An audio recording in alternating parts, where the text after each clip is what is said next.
Just had a burger. Decided to walk it out. Huberman recommendation. You know, insulin resistance and stuff. I'm walking and the FedEx truck stops.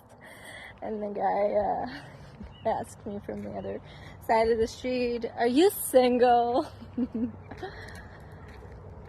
So,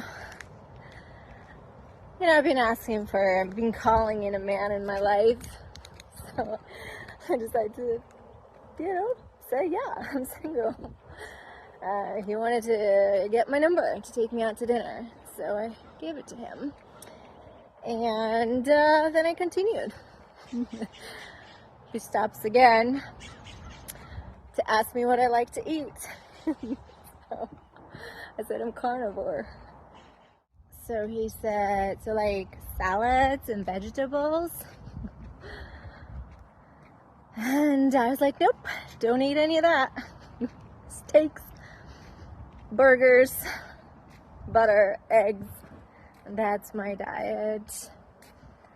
He guessed my age. He said 36. I was like, I'll take that. Okay, I'll take that. And I guessed correctly that he was 24.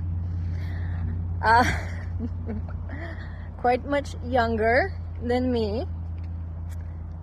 And apparently he could help me feel that age again. I'm probably not gonna go out to dinner with him, but at least I did send a message to the universe, gave my number out, said yes.